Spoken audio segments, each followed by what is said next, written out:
এবার যে ছবি আপনাদের দেখাবো তার সামনে থেকে দেখতে অনেকেরই মন এই মুহূর্তে উসখুস করছে। হয়তো উপায় নেই, আবার কারোর উপায় হয়েছে ঠিকই। আর যাদের উপায় হয়নি তাদের জন্য আমরা নিউজ 18 বাংলাতে রয়েছি। আসুন আপনাদেরকে একটু ঘুরিয়ে নিয়ে আসি রবীন্দ্রনাথের চরণধন্য শান্তিনিকেতন থেকে। তার কারণ শুরু হয়ে গিয়েছে পৌষ মেলা। 7ই পৌষ মেলা শুরু হলো বৈতালিকের মাধ্যমে। এবং এই 7ই পৌষ দিনটাকেই কেন পৌষ মেলার জন্য বেছে নেওয়া হয়েছিল আপনারা নিশ্চয়ই অনেকে জানেন। আসলে এই 7ই পৌষ মহর্ষি দেবেন্দ্রনাথ ঠাকুরের দীক্ষা দিবস। সেই দিনটাকে স্মরণ করেই পৌষ মেলা 7ই পৌষ বিশেষ করে বসে শান্তিনিকেতনে। তবে মাঝখানে একটা বিরতি ছিল 2019 শেষ পূর্বপল্লীর মাঠে হয় পৌষ মেলা। আসলে পূর্বপল্লীর মাঠ এবং পৌষ মেলা অঙ্গাঙ্গিভাবে জড়িত। তার কারণ আমরা জানি এর মাঝেও মেলা হয়েছে, কিন্তু পূর্বপল্লীতে পৌষ মেলা না, তার হয়নি। 2020 সাল আমরা জানি কোভিডের জন্য পৌষ মেলা বন্ধ থাকে। আর তারপর বিস্তর দড়ি টানাটানি প্রশাসন এবং বিশ্বভারতী, সে কারণে পৌষ মেলা স্থগিত ছিল। এবছর 2024 যেন বাড়তি পাওনা। সেই বাড়তি পাওনা অবশ্যই চেনা ছবিটাই ফিরিয়ে দিয়েছে পৌষ মেলার, যেখানে বাউল গান, যেখানে পল্লী গীতি, যেখানে আমরা দেখি বিভিন্ন লোক সংস্কৃতির সমাগম।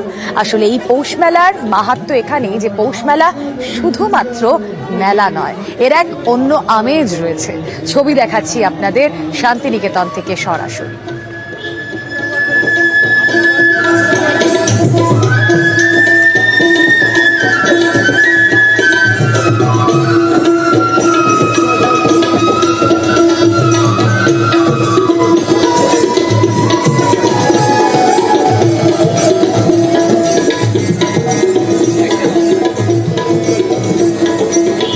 সরাসরি চলে যাই, প্রতিনিধি ইন্দ্রজিৎ রুদ রয়েছেন এই মুহূর্তের সঙ্গে। ইন্দ্রজিৎ, ছাতিমতলায় ব্রহ্ম উপাসনার মধ্যে দিয়ে এই পৌষ মেলার সূচনা। শহর কলকাতায় দাঁড়িয়ে তোমার মাধ্যমে আমি তো উপভোগ করতে চাই এবং দর্শকদের সামনেও তুলে ধরতে চাই পৌষ মেলার খুঁটিনাটি।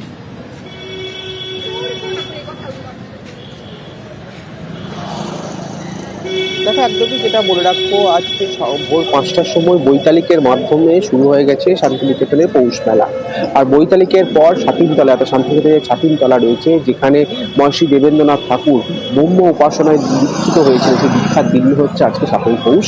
সেই 7ই পৌষকে মাথায় রেখেই কিন্তু এই পৌষ মেলা, সেই পৌষ মেলার সূচনা হয়েছে ছাতিমতলা থেকে। সেখানে বৈদিক মন্ত্রপাঠ এবং রবীন্দ্রসঙ্গীত গানের মধ্যে দিয়েই এই মেলা সূচনা হয়েছে।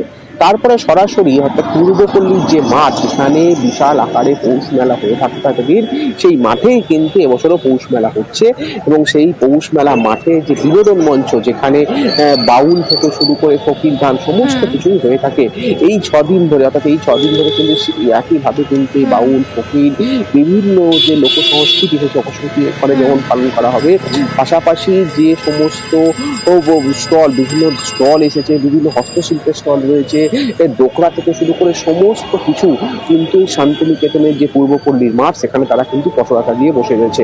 আর সেই সমস্ত পসরা থেকে শুরু করে সমস্ত একেবারে পূর্বপল্লীর মাঠে চেনা ছবি ফুটে উঠেছে পৌষ মেলার। ইন্দ্রজিৎ, অনেক ধন্যবাদ। সকাল থেকে তো আমরা প্রথমেই এসেছি ছাতিমতলায় প্রোগ্রাম দেখতে, তার আগে বৈতালিক হয়েছে।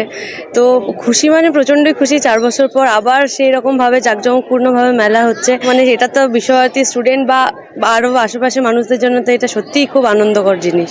আমি আপ্লুত এবং খুশি যে উপাচার্য হয়ে একটা উৎসবের পৌষ মেলার একটা উদ্বোধন করার সুযোগ পেলাম। বিশ্বভারতী যে চিরাচরিত যে উৎসবগুলো থাকে সেগুলো সবগুলোই আছে, এবং সাথে বরং 2 দিন আমাদের রাজ্য স্তরে ওদের সাংস্কৃতিক অনুষ্ঠানও রাখা হয়েছে। যেহেতু 4 দিনের জায়গায় 6 দিন মেলা হচ্ছে, আমাদের 4 দিন আর রাজ্য প্রশাসন ওদের 2 দিন।